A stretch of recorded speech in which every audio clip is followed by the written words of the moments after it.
आज के मुख्य समाचार। एसएफआई राज्य कमेटी ने परिवार से मिलकर दे आर्थिक सहायता। शिमला में अंडरग्राउंड डक परियोजना अंतिम चरण में। शिमला में महिला कांग्रेस का चलो संसद अभियान शुरू। जयराम ठाकुर व कांग्रेस और सीएम सुक्खू पर हमला। हिमाचल में सामान्य से 28% अधिक वर्षा। ठियोग नगर परिषद चुनाव को लेकर विवाद गहराया। जनवादी महिला समिति ने चलाया हस्ताक्षर अभियान। अब समाचार विस्तार से। हिमाचल प्रदेश की सियासत में आरोप प्रत्यारोप का दौर लगातार तेज होता जा रहा है। इसी कड़ी में पूर्व मुख्यमंत्री एवं नेता प्रतिपक्ष जयराम ठाकुर ने मुख्यमंत्री सुखविंदर सिंह सुक्खू और कांग्रेस पार्टी पर तीखा हमला बोला है। उन्होंने पश्चिम बंगाल में हाल ही में हुए चुनावों के संदर्भ में कांग्रेस के प्रदर्शन को लेकर सीएम सुक्खू की भूमिका पर सवाल खड़े किए हैं और कहा है कि जहां जहां मुख्यमंत्री चुनाव प्रचार के लिए गए वहां कांग्रेस को हार का सामना करना पड़ा। जयराम ठाकुर ने तंज कसते हुए कहा कि पश्चिम बंगाल में जिस सीट पर मुख्यमंत्री सुक्खू प्रचार के लिए गए थे वहां कांग्रेस प्रत्याशी को मात्र 650 वोट ही प्राप्त हुए और उसकी जमानत तक जब्त हो गए। उन्होंने इसे कांग्रेस की कमजोर स्थिति और नेतृत्व की विफलता का प्रमाण बताते हुए कहा कि अब यह स्पष्ट हो चुका है कि मुख्यमंत्री सुक्खू का प्रचार पार्टी के लिए फायदेमंद नहीं बल्कि नुकसानदेह साबित हो रहा है। उन्होंने आगे कहा कि प्रदेश की ही नहीं बल्कि देश भर की जनता भी यह समझ चुकी है कि मुख्यमंत्री सुक्खू केवल झूठे वादे करते हैं और उनकी बातों पर कोई भरोसा नहीं करता है। जयराम ठाकुर ने आरोप लगाया कि सुक्खू जहां भी प्रचार के लिए गए वहां उन्होंने जनता को गुमराह करने का प्रयास किया, जिसका परिणाम यह हुआ कि कांग्रेस को हर जगह हार का सामना करना पड़ा। एसएम के चुनावों का जिक्र करते हुए उन्होंने कहा कि वहां भी मुख्यमंत्री सुक्खू के प्रचार का पार्टी को कोई भी विशेष लाभ नहीं मिला। उन्होंने कहा कि कांग्रेस नेतृत्व को आत्ममंथन करने की जरूरत है क्योंकि केवल प्रचार से चुनाव नहीं जीते जाते बल्कि जनता का विश्वास भी जरूरी होता है। ईवीएम के मुद्दे पर जयराम ठाकुर ने कांग्रेस को घेरा। उन्होंने कहा कि जिस इलेक्ट्रॉनिक वोटिंग मशीन ईवीएम के माध्यम से हिमाचल प्रदेश में कांग्रेस की सरकार बनी उसी ईवीएम को अब अन्य राज्यों में भी हार का कारण बताया जा रहा है। उन्होंने इसे कांग्रेस का दोहरा रवैया करार देते हुए कहा कि जहां जीत होती है वहां ईवीएम सही होती है और जहां हार होती है वहां उसी पर सवाल उठाए जाते हैं। उन्होंने यह भी कहा कि देश में कई बार चुनाव ईवीएम के माध्यम से पूरी पारदर्शिता के साथ संपन्न हुए हैं और कई राज्यों में कांग्रेस की सरकारें भी इसी प्रक्रिया से बनी है। ऐसे में हार के समय ईवीएम को दोष देना न केवल लोकतांत्रिक प्रक्रिया पर सवाल उठाना है बल्कि जनता के जनादेश का भी अपमान है। जयराम ठाकुर ने कांग्रेस पार्टी पर आरोप लगाया कि वह अपनी नीतिगत विफलताओं और कमजोर संगठन को छिपाने के लिए इस तरह के आरोप लगाती है। उन्होंने कहा कि जनता अब जागरूक हो चुकी है और वह इस तरह के बहानों को स्वीकार नहीं करती है। उन्होंने अंत में कहा कि भाजपा जनता के बीच अपने कार्य और विकास के मुद्दों के साथ जाएगी जबकि कांग्रेस केवल आरोप प्रत्यारोप की राजनीति कर रही है। आने वाले समय में जनता इसका जवाब चुनावों में देगी। कुल मिलाकर जयराम ठाकुर के इस बयान ने प्रदेश की राजनीति में एक बार फिर हलचल पैदा कर दी है। मुख्यमंत्री जी के बारे में तो मैं सिर्फ इतनी बात कही थी कि जहां पे गए वो उन राज्यों में भाजपा जीती है और वेस्ट बंगाल में जहां गए थे जिस सीट पर गए थे तो वहां 650 वोट कांग्रेस के प्रत्याशी को मिले हैं। जमानत जब्त हुई है। मैं इसमें ज्यादा कोई टिप्पणी नहीं करना चाहता हूं क्योंकि उसमें पार्टी का फैसला था, टिकट जिन्होंने दिया था। लेकिन जहां भी मुख्यमंत्री गए और वहां झूठ बोल करके वो प्रचार करने की कोशिश करते हैं और हिमाचल ने तो अब पहचाना कि मुख्यमंत्री झूठ बोले। अब तो वेस्ट बंगाल के लोगों ने भी पहचान लिया कि हिमाचल के मुख्यमंत्री आए थे जो झूठ बोल करके चले गए थे और इसलिए उनकी बात को नहीं माना गया, नहीं सुना गया। असम में भी गारंटियां पूरी हो गई। वेस्ट बंगाल में गए वहां पर कहा गारंटियां पूरी कर दी। कौन सी गारंटी पूरी हो गई? और इसका संदेश मुझे लगता कि साफ और स्पष्ट वहां से आया है। और हिमाचल प्रदेश में आने वाले समय में जब चुनाव होगा तो कांग्रेस को लोग उखाड़ फेंकेंगे। मंत्री की बात सचमुच में हैरान करने वाली बात है। जिस ईवीएम की वजह से वो खुद जीते हैं, आप कल्पना करिए, ईवीएम के माध्यम से हिमाचल प्रदेश में वोट हुए, ईवीएम के माध्यम से परिणाम निकले। सरकार कांग्रेस पार्टी उस वक्त तो प्रश्न खड़ा नहीं किया, लेकिन वेस्ट बंगाल में, असम में, पुडुचेरी में भारतीय जनता पार्टी की जीत हुई तो ईवीएम खराब है। वही ईवीएम जिस ईवीएम ने हिमाचल प्रदेश में उनकी सरकार को बनाया, हमने तो प्रश्न खड़ा नहीं किया। तो इसलिए अब तथ्यहीन बातें हैं, अर्थहीन बातें हैं, कोई मतलब नहीं है। और कांग्रेस को पूरे देश के लोगों ने नकारा है, सिरे से नकारा है। अब हिमाचल प्रदेश भी आने वाले समय में नकारेगा। इस तरह की बात सचमुच में हैरान करने वाली बात है। जिस ईवीएम की वजह से वो खुद जीते हैं, आप कल्पना करिए, ईवीएम के माध्यम से हिमाचल प्रदेश में वोट हुए, ईवीएम के माध्यम से परिणाम निकले। सरकार कांग्रेस पार्टी उस वक्त तो प्रश्न खड़ा नहीं किया, लेकिन वेस्ट बंगाल में, आसाम में, पुडुचेरी में भारतीय जनता पार्टी की जीत हुई तो ईवीएम खराब है। वही ईवीएम जिस ईवीएम ने हिमाचल प्रदेश में उनकी सरकार को बनाया, हमने तो प्रश्न खड़ा नहीं किया। तो इसलिए अब तथ्यहीन बातें हैं, अर्थहीन बातें हैं, कोई मतलब नहीं है। और कांग्रेस को पूरे देश के लोगों ने नकारा है, सिरे से नकारा है। अब हिमाचल प्रदेश भी आने वाले समय में नकारेगा। हिमाचल प्रदेश की राजधानी शिमला स्थित प्रदेश कांग्रेस मुख्यालय राजीव भवन में अखिल भारतीय महिला कांग्रेस की राष्ट्रीय अध्यक्ष अलका लांबा की अध्यक्षता में महत्वपूर्ण बैठक और प्रेस वार्ता आयोजित की गई। इस दौरान नगर निगम शिमला की महिला पार्षदों के साथ विस्तृत चर्चा के उपरांत महिला कांग्रेस ने चलो संसद अभियान के तहत पोस्टकार्ड अभियान की औपचारिक शुरुआत की है। बैठक में महिला सशक्तिकरण, राजनीतिक भागीदारी और वर्तमान राष्ट्रीय मुद्दों पर विस्तार से चर्चा की गई। इसके बाद आयोजित प्रेस कॉन्फ्रेंस को संबोधित करते हुए अलका लांबा ने कहा कि इस अभियान का उद्देश्य देश भर की महिलाओं की आवाज को केंद्र सरकार तक पहुँचाना है। उन्होंने बताया कि अभियान के तहत महिलाएं प्रधानमंत्री को पोस्ट कार्ड भेजकर नारी शक्ति वंदन अधिनियम 2023 को तत्काल प्रभाव से लागू करने की मांग करेगी। अलका लांबा ने जानकारी दी कि इस अभियान के अंतर्गत देश भर में बड़े स्तर पर पोस्ट कार्ड अभियान चलाया जाएगा, जिसमें महिलाएं अपनी मांगों को लिखकर प्रधानमंत्री को भेजेगी। इसके साथ ही 10 लाख महिलाओं के हस्ताक्षर एकत्रित कर उन्हें भी प्रधानमंत्री कार्यालय तक पहुँचाया जाएगा। उन्होंने बताया कि महिला कांग्रेस इस अभियान को जन जन तक पहुँचाने के लिए मिस्ड कॉल अभियान भी शुरू करेगी, ताकि अधिक से अधिक महिलाएं इससे जुड़ सके। प्रेस वार्ता के दौरान अलका लांबा ने महिला आरक्षण विधेयक को लेकर केंद्र सरकार की मंशा पर सवाल उठाए। उन्होंने कहा कि यदि सरकार की नीयत साफ होती तो वर्ष 2014 में ही महिलाओं को उनका अधिकार मिल चुका होता। उन्होंने मांग की कि नारी शक्ति वंदन विधेयक को 543 लोकसभा सीटों के आधार पर तुरंत लागू किया जाए। इसके साथ ही उन्होंने ओबीसी, एससी और एसटी वर्ग की महिलाओं को भी आरक्षण का लाभ देने की आवश्यकता पर बल दिया। उनका कहना है कि जब तक समाज के सभी वर्गों की महिलाओं को समान अवसर नहीं मिलेगा, तब तक सच्चे अर्थों में महिला सशक्तिकरण संभव नहीं है।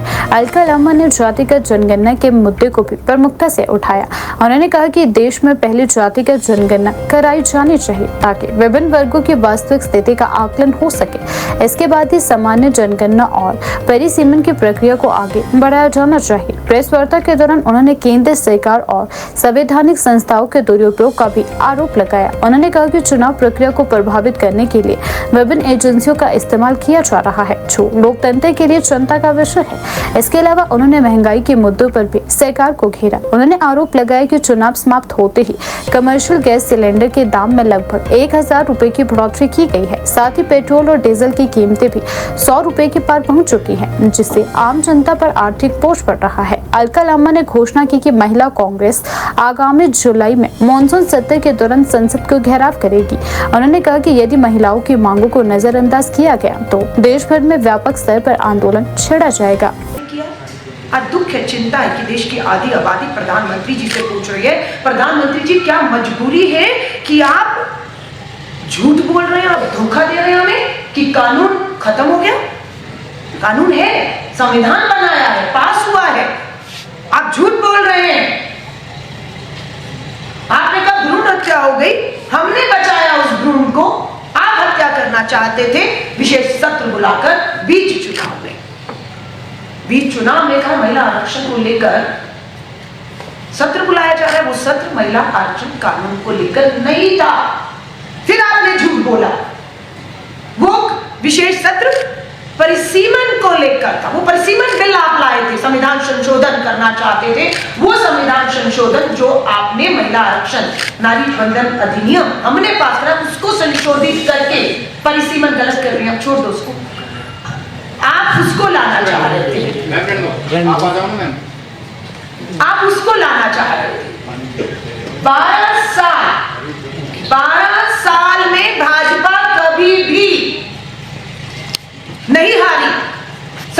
अंदर ये पहली बार है कि विपक्ष ने एकजुटता दिखाते हुए महिलाओं के हक अधिकार को बचाते हुए भाजपा के परिसीमन वाले बिल को गिराकर उन्हें बैकफुट पे लाने का काम किया, हरा दिया, लोकतंत्र की जीत हुई है। आज हमारी मांग है कि नारी शक्ति वंदन अधिनियम 2023 लागू करो, आज करो और अभी करो। जब हम कहते हैं आज करो और अभी करो, इसका मतलब क्या है? इसका मतलब यह है कि लोकसभा में आज 543 सीटें हैं, 543, आज और अभी जो कानून पास है उसे लागू करो। सीधा 33% का मतलब है 180 सीटें आज लोकसभा में महिलाओं के लिए आरक्षित होती है। इस कानून के तहत जो पास लागू होते ही 180 सीटों के ऊपर महिलाओं का अधिकार मिलता है। आप क्यों नहीं आज और अभी लागू करके हमें इन्हीं सीटों पर हमारा 33% का जो कानून पास है नहीं देना चाहते, क्योंकि भाजपा महिला विरोधी है, वो महिलाओं को हक अधिकार नहीं देना चाहती। हमारी मांग है कि इस आरक्षण में, और जो हमने पहले आरक्षण किया 73, 74 पंचायत नगर निगम में, SC, ST के साथ सामान्य वर्ग की महिलाओं के साथ अति पिछड़ा वर्ग OBC बहनों को भी अधिकार शामिल करो आरक्षण में। ये भाजपा महिला और अति पिछड़ा वर्ग OBC महिला विरोधी सरकार है। ना महिला आरक्षण कानून जो पास है उसे लागू करना चाहती है और ना ही OBC बहनों को इसमें शामिल करना चाहती है। इन दो मांगों को लेकर हमारा एक जन आंदोलन शुरू हो चुका है। देश भर में हम लोग पोस्ट कार्ड अभियान की शुरुआत कर रहे हैं। ये देश भर में शुरू हो चुका है। 10 लाख बहनें जुलाई में मॉनसून का सत्र होना है। हम इन 2 महीनों में देश भर में 10 लाख महिलाएं ये पोस्ट कार्ड प्रधानमंत्री जी के नाम, पोस्ट कार्ड प्रधानमंत्री जी के नाम हम अभियान शुरुआत कर चुके हैं, जिसमें लिखा है नारी शक्ति वंदन अधिनियम 2003 लागू करो। गुमराह मत करिए प्रधानमंत्री जी, पास नहीं, पास हो चुका है, लागू करो, आज करो, अभी करो। दूसरी तरफ लिखा है OBC महिलाओं को आरक्षण में शामिल करो। पता बता देना चाहती हूँ, श्री नरेंद्र मोदी प्रधानमंत्री भारत सरकार 7 लोक कल्याण मार्ग नई दिल्ली 11 के पते पर पूरे देश से 10 लाख महिलाएं इसे बेच रही हैं। मैंने खुद इसे दिल्ली में, तेलंगाना में, अभी 3 दिन पहले हरियाणा में, कल चंडीगढ़ में, शाम को पंजाब में, आज हिमाचल में इसे खुद मैं पहुंचकर अपने हाथों से हम लोग जो है हमारी चुनी हुई जनप्रतिनिधि और हम सब लोग इस लड़ाई को ले जाकर भाजपा को बेनकाब करेंगे। तो ये 10 लाख पोस्ट कार्ड जुलाई मानसून सत्र में चलो संसद के नारे के साथ, नारा है चलो संसद, जुलाई मानसून सत्र में हजारों बहनें घेराव करेंगी संसद का। चलो संसद, वहां जहां मेरा हक है, जहां मेरी सीट है, जो 180 मेरी सीटें हैं, 543 में से आरक्षण पास हो गया, मुझे मेरा हक चाहिए, वो हम आंदोलन कर रहे हैं। आज हम लोग हस्ताक्षर अभियान की भी शुरुआत कर रहे हैं। 10 लाख बहनें देश भर के हर राज्य में, हर विधानसभा, हर लोकसभा गांव में हस्ताक्षर अभियान में हिस्सा लेंगी। यहाँ पर भी आप अभी देखेंगे एक बैनर है जिसमें हम सार्वजनिक स्थलों पर वो बैनर लगाकर लोगों से भी अपील कर रहे हैं कि आधी आबादी को उसके हक से भाजपा महिला विरोधी ने वंचित रखा है, उसे लागू करने का दबाव बनाए। तो 10 लाख महिलाओं के हस्ताक्षर अभियान देश में चलेंगे, जिसे जुलाई में मानसून सत्र में सौंपा जाएगा। मिस कॉल कैंपेन भी हम लोग आज शुरू करेंगे शाम तक। चलो संसद के नारे से हम घेराव करेंगे। इन्हीं चीजों को लेकर हम आगे बढ़ेंगे। भाजपा एक और धोखा कर रही है। परिसीमन बिल बिना जाति जनगणना के वो थोपना चाहती थी। हमने कहा 26 और 27 में देश में जाति जनगणना होनी है ना। आप तो चाहती थी कि भाजपा सरकार 2011 के बाद 21 में जनगणना होनी थी। भाजपा की सरकार ने 21 में 10 साल बाद होने वाली जनगणना क्यों नहीं कराई, आज देश पूछ रहा है। उसके बाद 26 में जनगणना हमने दबाव बनाया, खाली जनगणना नहीं, जातिगत जनगणना होनी चाहिए। झुकना पड़ा और माना जातिगत जनगणना होगी। जब 26-27 में जातिगत जनगणना हो रही है तो 11 की जनगणना को आधार क्यों भाजपा बनाना चाहती है? हिमाचल प्रदेश में मई माह की शुरुआत से ही मौसम ने अप्रत्याशित रुख अपना लिया है। राज्य के अधिकांश हिस्सों में लगातार हो रही बारिश और बदलते मौसम ने जहां आम जनजीवन को प्रभावित किया है, वहीं कृषि, बागवानी और पर्यटन क्षेत्र पर भी इसका असर देखने को मिल रहा है। मौसम विभाग केंद्र शिमला द्वारा जारी ताजा आंकड़ों के अनुसार 1 से 6 मई के बीच प्रदेश में सामान्य से 28% अधिक वर्षा दर्ज की गई है, जो इस समय असामान्य मानी जा रही है। आंकड़ों के अनुसार इस अवधि में जहां सामान्य रूप से 13.9 मिलीमीटर वर्षा दर्ज की जाती है, वहीं इस बार 17.8 मिलीमीटर बारिश रिकॉर्ड की गई। यह बढ़ोतरी भले ही औसत स्तर पर सीमित दिखाई देती हो, लेकिन जिला स्तर पर वर्षा के आंकड़े कई अधिक चौंकाने वाले हैं। प्रदेश के कई जिलों में सामान्य से कई गुना अधिक वर्षा दर्ज की गई। बिलासपुर में 367%, सिरमौर में 336, ऊना में 317, सोलन में 304, शिमला में 284% दर्ज की गई। इसके अलावा हमीरपुर में 197, कांगड़ा में 168%, मंडी में 160% अधिक वर्षा दर्ज की गई। इन आंकड़ों से स्पष्ट है कि निचले और मध्य पर्वतीय क्षेत्रों में बारिश का प्रभाव अधिक रहा है। वहीं दूसरी ओर जनजातीय और उच्च पर्वतीय क्षेत्रों में वर्षा की कमी देखने को मिली है। चंबा में 49%, किन्नौर में 51%, कुल्लू में 6% और लाहौल स्पीति में 79% कम बारिश दर्ज की गई। यह आसमान वितरण जलवायु परिवर्तन के प्रभावों की ओर संकेत करता है, जिससे मौसम का संतुलन लगातार प्रभावित हो रहा है। बुधवार को राजधानी शिमला और आसपास के क्षेत्रों में मौसम अपेक्षाकृत साफ बना हुआ है। दिन भर धूप खिली रह रही है। हालांकि हल्के बादल छाए रहने से तापमान में अधिक वृद्धि नहीं हुई है। इस बीच लोगों को कुछ राहत जरूर मिली है, लेकिन मौसम विभाग ने स्पष्ट किया है कि यह राहत अस्थायी है और आने वाले दिनों में फिर बदलाव देखने को मिलेगा। मौसम विभाग केंद्र शिमला के अनुसार 6 और 7 मई को राज्य के कुछ हिस्सों में हल्की बारिश की संभावना है। इसके बाद 8 से 10 मई तक मौसम साफ रहने का अनुमान है, जिससे पर्यटन गतिविधि और दैनिक जीवन में कुछ सुधार हो सकता है। हालांकि 11 और 12 मई को एक बार फिर कई भागों में बारिश का दौर लौटने की संभावना जताई गई है। मौसम विभाग ने विशेष रूप से चेतावनी दी है कि 11 और 12 मई के दौरान ऊंचाई वाले क्षेत्रों में बर्फबारी हो सकती है। इससे जहां एक और तापमान में गिरावट आएगी, वहीं दूसरी ओर सड़क यातायात और जनजीवन प्रभावित हो सकता है। रोहतांग, दर्रा, किन्नौर और लाहौल स्पीति जैसे क्षेत्रों में यात्रा करने वाले पर्यटकों को विशेष सावधानी बरतने की सलाह भी दी गई है। मई का महीना हिमाचल प्रदेश में फसलों और बागवानी के लिए बेहद महत्वपूर्ण होता है। सेब, नाशपाती, आड़ू और पलम जैसी फसलों के विकास का यह अहम समय होता है। ऐसे में अधिक बारिश, ओलावृष्टि या तापमान में अचानक गिरावट किसानों और बागवानों के लिए चिंता का विषय बन गई है। विशेषज्ञों का कहना है कि अत्यधिक नमी और बदलता तापमान फसलों में रोगों के प्रयास को बढ़ावा दे सकता है। किसानों को सलाह दी गई है कि वे मौसम के पूर्व अनुमान के अनुसार अपने कार्यों की योजना बनाएं और आवश्यक सुरक्षात्मक उपाय अपनाएं। लगातार बारिश और खराब मौसम के कारण प्रदेश में पर्यटन गतिविधियां भी प्रभावित हुई है। कई स्थानों पर सड़कों की स्थिति खराब होने और भूस्खलन की घटनाओं के चलते यातायात भी बाधित हुआ है। हालांकि मौसम साफ रहने की संभावना के चलते पर्यटन उद्योग को आने वाले दिनों में कुछ राहत मिलने की उम्मीद है। राज्य प्रशासन ने लोगों से अपील की है कि वे मौसम विभाग द्वारा जारी चेतावनियों का पालन करें और अनावश्यक यात्रा से बचें। विशेष रूप से पहाड़ी और संवेदनशील क्षेत्रों में रहने वाले लोगों को सतर्क रहने के निर्देश दिए गए हैं।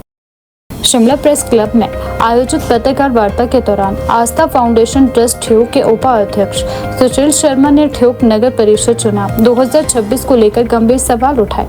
इस दौरान उन्होंने राष्ट्रीय राजमार्ग 5 ठियोग पर अतिक्रमण हटाने और चुनाव प्रक्रिया में कथित अनियमितताओं को लेकर अपनी बात रखी।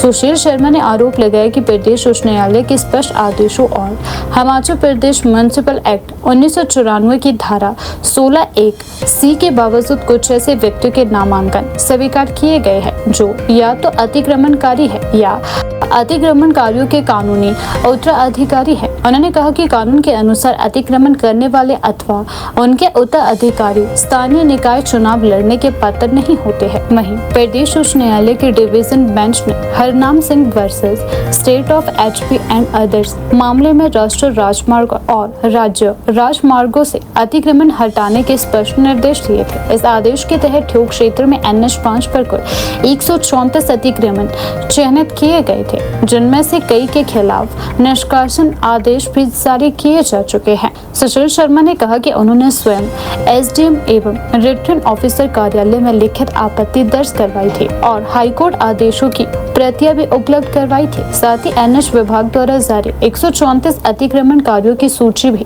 अधिकारियों को सौंपी गई थी। उन्होंने बताया कि जिन प्रत्याशियों के नामांकन पर सवाल उठाए गए हैं उसमें वार्ड 2 से कमला शर्मा, वार्ड 4 से शांता शर्मा, वार्ड 5 से रंजीता सूद, वार्ड 6 से विवेक थापर शामिल है। सुशील शर्मा का आरोप है कि ये सभी या तो सीधे तौर पर अतिक्रमण से जुड़े हैं या संबंधित परिवारों के कानूनी उत्तराधिकारी हैं।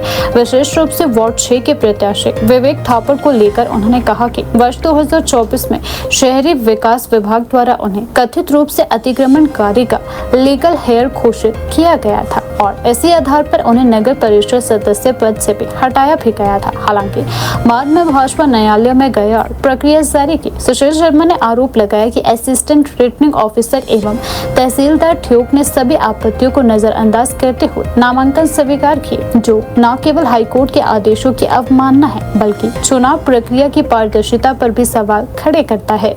काफी लोगों ने वहाँ नामांकन भरे। उसके बाद उसमें कुछ नामांकन ऐसे थे जिनके ऊपर एनक्रोचमेंट के मामले सिद्ध हुए हैं और नेशनल हाईवे के, और उन्हें यहाँ पे अलाउ किया गया। इलेक्शन के नॉमिनेशन में उनके नॉमिनेशन थ्रू किए गए। जो हमारे असिस्टेंट जो रिटर्निंग ऑफिसर है ठियोग के, उन्होंने तहसीलदार होते हैं जो, मैं एज ए ऑब्जेक्टर वहाँ खड़ा हुआ। मैंने वहाँ ऑब्जेक्शन रेज किए और मैंने कोर्ट की प्रोसीडिंग्स दिखाई। ये सारा मामला है माननीय उच्च न्यायालय ने 2021 में नेशनल हाईवे की एनक्रोचमेंट्स को जो ऑर्डर्स दिए नेशनल हाईवे को कि remove all the encroachments from national highway. ये Harnam Singh versus state of HP का केस है जिसमें जो डिसाइड हुआ था। और मैंने यहाँ आपके सामने जो आपको फाइल्स दी उसमें पेज नंबर 34 पे है और इसमें ये डिसाइड हुआ और इसमें ये स्पेसिफिक किया गया कि जितनी भी एनक्रोचमेंट्स हैं वो सारी तोड़ दी जाए जो नेशनल हाईवे की एक्वायर्ड विड्थ पे है या कंट्रोल्ड विड्थ पे है। उसके बाद इसी में ही आगे फर्दर जब ये डिसाइड हुआ, क्योंकि हरनाम सिंह का केस उठा सनवारा से, क्योंकि जब हाईवे बन रहा था, ब्रॉडनिंग हो रही थी, तो एक ढाबा तोड़ा गया और हरनाम सिंह का ढाबा था वो। हरनाम सिंह कोर्ट में आए और डबल बेंच में ये केस लगा। त्रिलोक चौहान जी और सत्येंद्र वैद्या, जस्टिस सत्येंद्र वैद्या, इनकी बेंच में लगा और उन्होंने कहा कि भाई मुझे रिलीफ दिया जाए कि मेरे ढाबा तोड़ दिया, मेरे बच्चे हैं। लास्ट में ये पाया गया कि वो नेशनल हाईवे की एक्वायर्ड विड्थ पे थे, इसलिए जज ने कोई रिलीफ ना देते हुए उनकी प्ली डिसमिस की, उनका केस। और साथ में ये ऑर्डर्स किए गवर्नमेंट को कि नेशनल हाईवे पे जितने भी स्ट्रक्चर्स हैं अवैध, इनको सबको तोड़ा जाए। उसके बाद नेशनल हाईवे ने पूरी लिस्ट डिटेल में बनाई और पूरे हिमाचल में 2097 स्ट्रक्चर्स जो नेशनल हाईवे पे इलीगल थे, एनक्रोचमेंट थी, एक्सटेंशन थी लोगों की बिल्डिंग की, सारे दर्ज हुए और वो फाइल उन्होंने एज एनेक्चर हाई कोर्ट में जमा कराई और हाई कोर्ट ने उसको तोड़ने के ऑर्डर दिए, जो कि मैंने आपके सामने आपको जो फाइल दी है उसमें भी है। और एज सच यहाँ जो कागज इसमें नेशनल हाईवे ने तैयार किए वो पूरे हाई कोर्ट में सबमिट कराए गए। उसके तहत जब तोड़ना शुरू किया तो ठियोग में भी तोड़ने का आगाज शुरू हुआ। वहां पे जो उस टाइम के नगर परिषद के चेयरमैन थे विवेक थापर जी और व्यापार मंडल के प्रेसिडेंट अजय ठाकुर जी, उन्होंने अपोज किया, जनता इकट्ठी की और नेशनल हाईवे की मशीनरी रुक गई क्योंकि पुलिस की मदद पूरी नहीं हुई। बाद में उन्होंने स्टेट से मदद मांगी कि भाई स्टेट डीसी साहब और इनसे पुलिस से एसपी साहब से कि हमें पुलिस दी जाए, तब हम ठियोग की एनक्रोचमेंट्स तोड़ेंगे। इस दौरान क्या हुआ कि आज ये स्थिति आ गई सेम इसी में ही कि ऑलरेडी एस्टेब्लिश्ड एनक्रोचर्स है ठियोग में, जिनके नाम मैंने आपको प्रेस नोट में दिए हैं, मैं यहाँ पढ़ के सुनाता हूँ।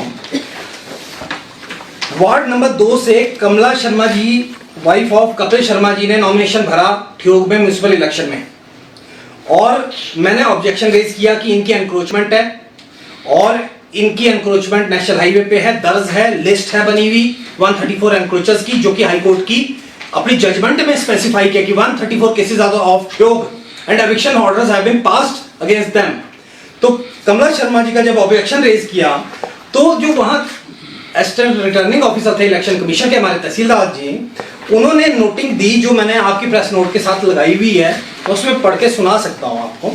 Ward number 2 serial number 1 objection has been raised by Shri Sushil Sharma authorised person on behalf of Shrimati Sheela candidate. जो अदर कैंडिडेट थे मैं उनके बिहाफ से गया था वहाँ, क्योंकि इसमें एट सीरियल नंबर 2 और ward number 2 has raised objection that at serial number 1 Shrimati Kamla Sharma has encroached government land owned by national highway authority of India by constructing a structure. उसके बाद लिखा गया कि भाई Sushil Sharma has filed a judgement here of the honourable high court HP as Harnam Singh versus state of HP and others CWDP number 3821 ऑफ 2021 decided on 19/7/2021 and 1/12/2022. However, how Kamala Sharma has encroached the government land and how this judgment is related to Kamala Sharma could not be proved. Therefore, objection is rejected. जब तहसीलदार साहब ने, जब ARO साहब ने ये लिख दिया तो इट मेंट कि भाई वो इलेक्शन में इनको देना चाहते हैं कि भाई लड़ लें, प्रेशर भी हो सकते हैं। दूसरा आया रंजीता सूद, जो सूद वाइफ ऑफ सचिन सूद, जो कि वार्ड नंबर 5 से जिन्होंने इलेक्शन लड़ने के लिए आगे हैं। उनकी भी सेम सिचुएशन, सेम वर्डिंग्स लिखी कि भाई ये तो कहीं में ली हुई, जो अटैच की हुई है मैंने, जो आपके सामने कागज पेश किए हैं, उस लिस्ट में 134 एनक्रोचर्स के नाम है, जिसमें सचिन सूद जी का भी नाम है। हिमाचल प्रदेश की राजधानी शिमला में बीते कई महीनों से चल रही बहुप्रतीक्षित अंडरग्राउंड डक्ट निर्माण परियोजना अपने निर्णायक और अंतिम चरण में पहुंचती हुई दिखाई दे रही है। शहर के प्रमुख इलाकों में डक्ट बिछाने का कार्य लगभग पूर्ण हो चुका है, जबकि अब सड़कों की टायरिंग का कार्य भी तेजी से किया जा रहा है। इस परियोजना के पूरा होने से न केवल शहर की आधारभूत संरचना मजबूत होगी, बल्कि स्थानीय नागरिकों और पर्यटकों को भी बड़ी राहत मिलने की उम्मीद है। इस महत्वाकांक्षी परियोजना का उद्देश्य शहर में फैले बिजली, टेलीफोन और इंटरनेट के तारों को भूमिगत डक्ट के माध्यम से व्यवस्थित करना है। इससे जहां एक और शहर की सुंदरता में सुधार होगा, वहीं दूसरी ओर बार बार सड़कों की खुदाई की समस्या से भी छुटकारा मिलेगा। विशेषज्ञों के अनुसार यह परियोजना भविष्य की आवश्यकताओं को ध्यान में रखते हुए तैयार की गई है, जिससे आने वाले वर्षों में तकनीकी सेवाओं का विस्तार बिना किसी अवरोध के किया जाएगा। परियोजना से जुड़े ठेकेदार सतेश ने बताया कि टायरिंग का कार्य हाल ही में शुरू किया गया है और इसे तेजी से पूरा करने का प्रयास किया जा रहा है। हालांकि शिमला के बदलते मौसम के कारण कार्य प्रभावित हो रहा है। उन्होंने कहा कि कभी अचानक बारिश तो कभी घना कोहरा काम में बाधा डालता रहता है, जिससे मशीनरी और सामग्री का उपयोग प्रभावित होता है। ऐसे में कई बार काम को रोकना पड़ता है। उन्होंने आगे बताया कि यदि मौसम अनुकूल बना रहता है तो छोटा शिमला तक टायरिंग का कार्य शीघ्र पूरा कर लिया जाएगा। इसके अलावा अन्य क्षेत्रों जैसे लेकर बाजार, संजौली, बालूगंज में भी तेजी से कार्य किया जा रहा है। इस परियोजना के दौरान शहर वासियों को लंबे समय तक असुविधाओं का सामना भी करना पड़ा है। जगह जगह खुदाई, तंग होती सड़कों, धूल मिट्टी और ट्रैफिक जाम के कारण आम जनजीवन प्रभावित रहा है। स्कूल जाने वाले बच्चों, कामकाजी लोगों और व्यापारियों को विशेष रूप से कठिनाइयों का सामना करना पड़ रहा है। स्थानीय निवासियों ने भी बताया कि कई महीनों तक सड़कों की हालत काफी खराब रही है। पैदल चलना भी मुश्किल था, लेकिन अब काम पूरा होने वाला है तो उम्मीद है कि सारी परेशानियां खत्म हो जाएगी। वहीं एक दुकानदार ने भी बताया कि खुदाई के कारण ग्राहकों की संख्या में भी गिरावट आई है, लेकिन अब सड़कें बन जाने के कारण कारोबार फिर से पटरी पर लौट आएगा। शिमला एक प्रमुख पर्यटन स्थल है और इस परियोजना के चलते यहाँ आने वाले पर्यटकों को भी कुछ असुविधाओं का सामना करना पड़ा है। कई स्थानों पर ट्रैफिक डायवर्जन और खराब सड़कों के कारण पर्यटकों को गंतव्य तक पहुँचने में भी अधिक समय लगा है। पर्यटन विभाग का मानना है कि परियोजना पूरी होने के बाद शहर की छवि और भी बेहतर होगी, जिससे पर्यटन को बढ़ावा मिलेगा। प्रशासन और संबंधित एजेंसियां इस परियोजना को जल्द से जल्द पूरा करने के लिए लगातार निगरानी कर रही है। अधिकारियों का कहना है कि गुणवत्ता से कोई समझौता नहीं किया जाएगा और सभी कार्य निर्धारित मानकों के अनुसार ही पूरे किए जा सकते हैं। परियोजना के पूरे होने के बाद शिमला की सड़कों का स्वरूप पूरी तरह बदल जाएगा। बेहतर सड़कें, व्यवस्थित केबल नेटवर्क और कम ट्रैफिक बाधाएं शहर को अधिक सुगम और आकर्षित बनाएगी।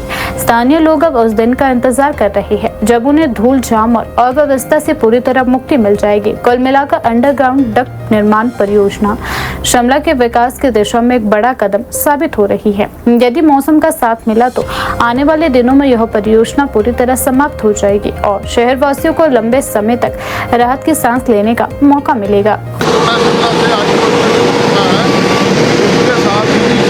तारीख का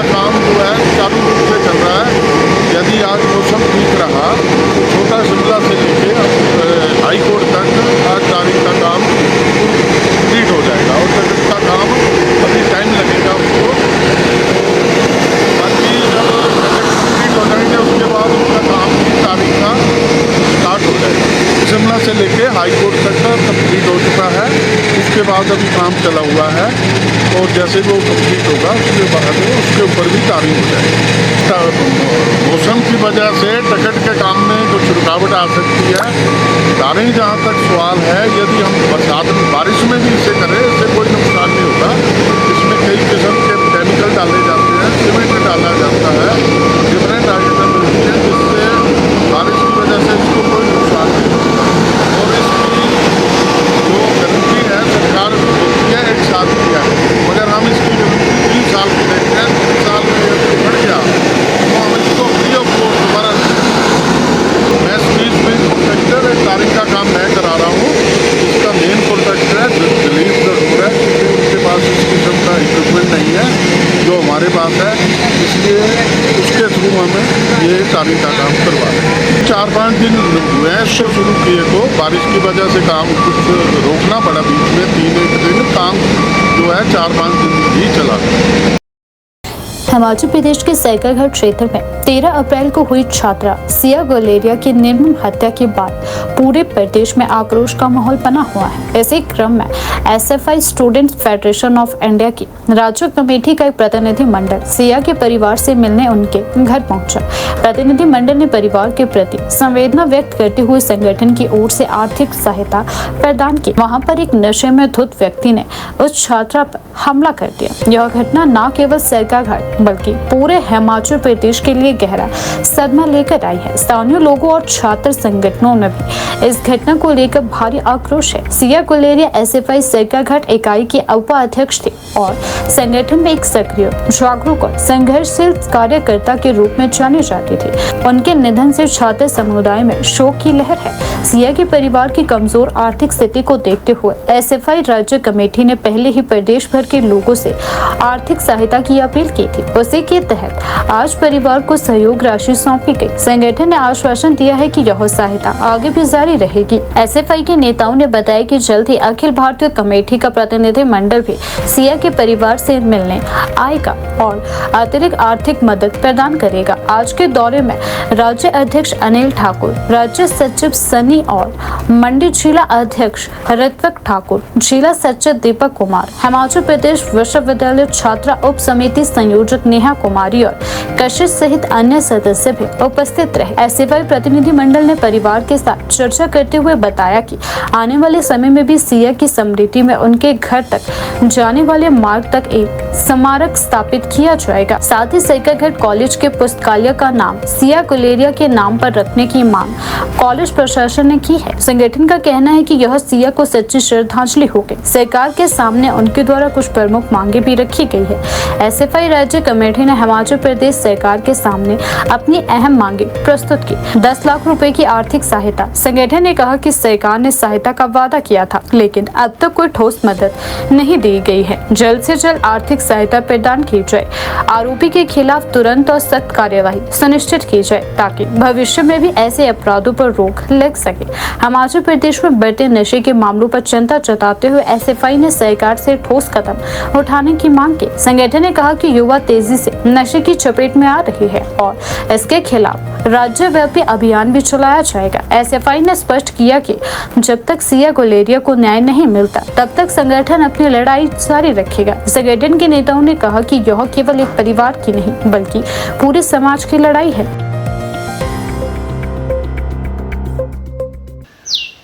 मैं अनिल ठाकुर, एसएफआई हिमाचल प्रदेश राज्याध्यक्ष।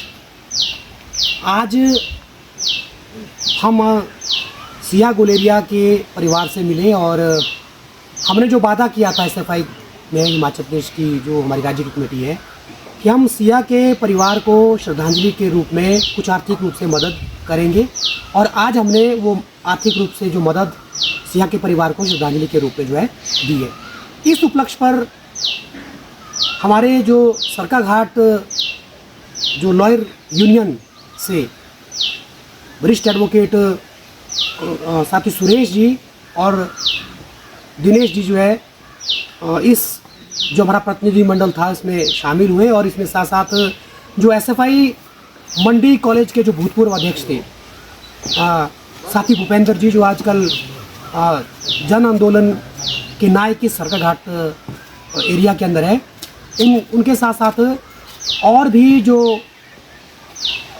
इसमें जो सरकाघाट के जो अलग अलग संगठनों के जो लोग थे उन्होंने भी आज इसमें प्रतिनिधिमंडल में जो है भागीदारी सुनिश्चित की। हमने सिया के परिवार से और हम सब लोगों ने जो जन संगठन यहाँ पे जितने भी प्रोग्रेसिव जन संगठन, चाहे वो लॉयर्स के हैं, चाहे वो हिमाचल ज्ञान विज्ञान समिति है, चाहे वो किसानों के संगठन है, चाहे वो दूसरे समाज के दूसरे तबकों के संगठन है, हम सब लोगों ने आज मिलकर इस बात का निर्णय लिया है कि जहाँ पे सिया का मर्डर हुआ था उस स्थान पर जो है हम एक स्मारक का निर्माण जो है सिया स्मारक के नाम से जो हम वहाँ पे निर्माण करेंगे। और इसके साथ साथ इस पूरे सरकाघाट क्षेत्र के अंदर जो है सरकाघाट कॉलेज एकमात्र ऐसा कॉलेज है जो सेंट्रल कॉलेज है और वहाँ पे जो है सब इधर आस पड़ोस के एरिया के जो लोग हैं वहाँ पे पढ़ाई करने आते हैं। तो वहाँ पे सिया गुलेरिया के नाम से एक लाइब्रेरी हम जो है वहाँ पे बनाएंगे और पूरे देश के स्तर पर जितने भी प्रोग्रेसिव राइटर्स की जो बुक्स हैं उनको जो हम वहाँ पे कलेक्ट करेंगे, सिया को एक सच्ची श्रद्धांजलि के रूप में हम ये काम वहाँ करेंगे। इसके साथ साथ हमने ये भी आज निर्णय लिया है कि जब तक सिया को सही मायने से न्याय नहीं मिल जाता है तब तक हम इस लड़ाई को और मजबूती के साथ जो लड़ेंगे।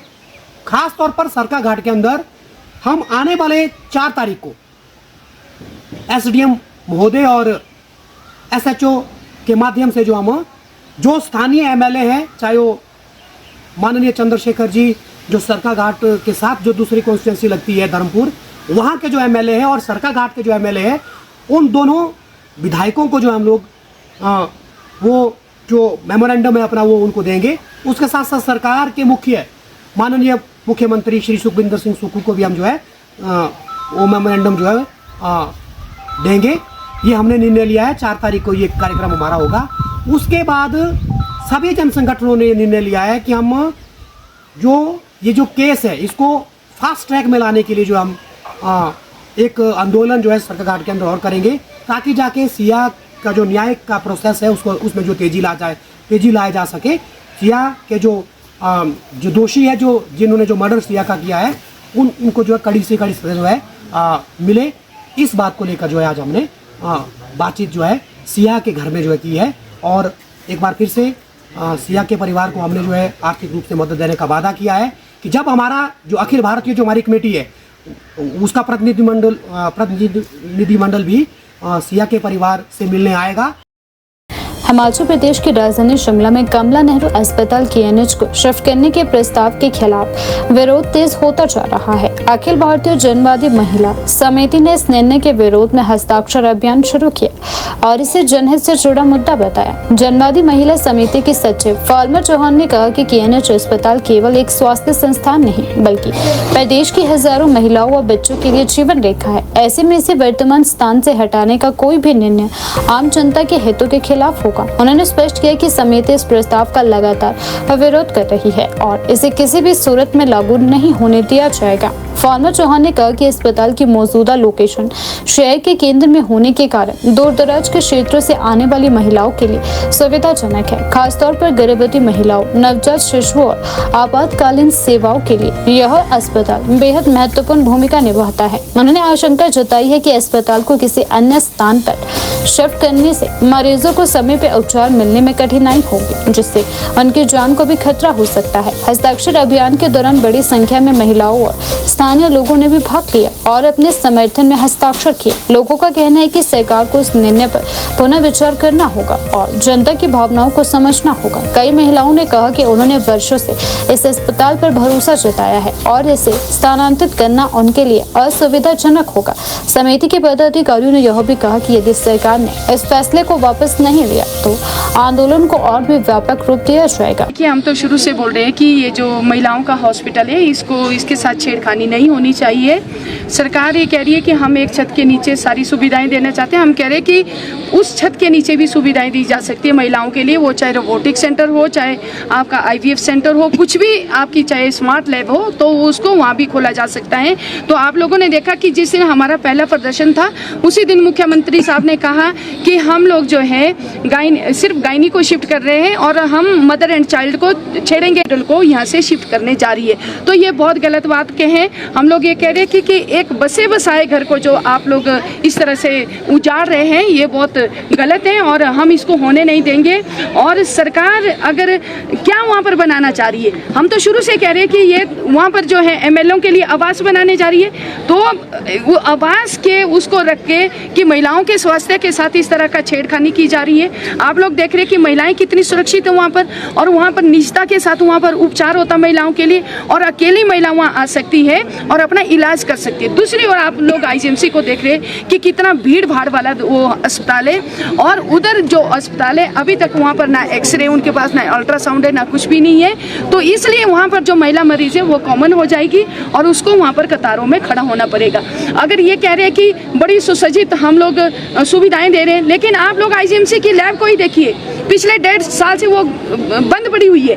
तो इसलिए मुख्यमंत्री साहब और हमारी सरकार ये क्या करने जा रही है, क्यों ये जो स्वास्थ्य सेवाएं हैं इसका निजीकरण क्यों कर रही है, इसके साथ छेड़खानी क्यों कर रही है। तो हम लोग इसका विरोध आने वाले समय में भी करेंगे। और ये जो हम लोगों ने आज हस्ताक्षर अभियान की यहाँ पर शुरुआत की है, और ये हस्ताक्षर अभियान हम लोग जो है शहर के सभी वार्डों में चलाएंगे, और इसके साथ जो पैराफेरी वाला हमारा इलाका है उसमें भी हम लोग चलाएंगे। और आने वाले समय में हम लोग 16 तारीख को जो है बहुत बड़ा यहाँ पर प्रदर्शन और करने जा रहे हैं इस हॉस्पिटल की शिफ्टिंग के खिलाफ।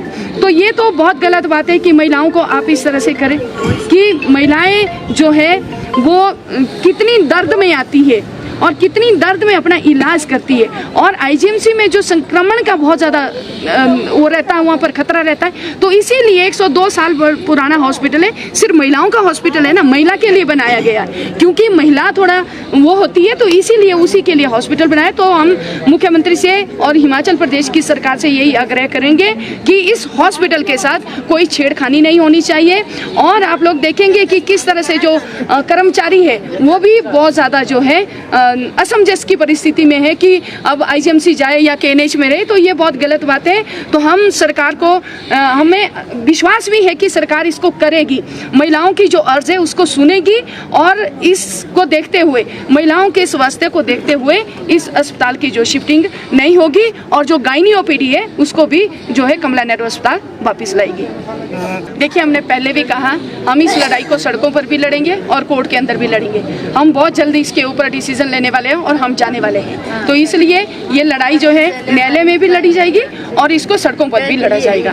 ये जो रूपरेखा है अभी हम तैयार करेंगे। अभी पहले हम लोग, क्योंकि ये हस्ताक्षर अभियान हमारा चला हुआ है, पहले हम 16 तारीख को यहाँ पर करेंगे, वो भी बहुत बड़ा प्रदर्शन होगा, और उसके साथ आगे की रूपरेखा क्या होती है वो भी हम लोग उस दिन बताएंगे।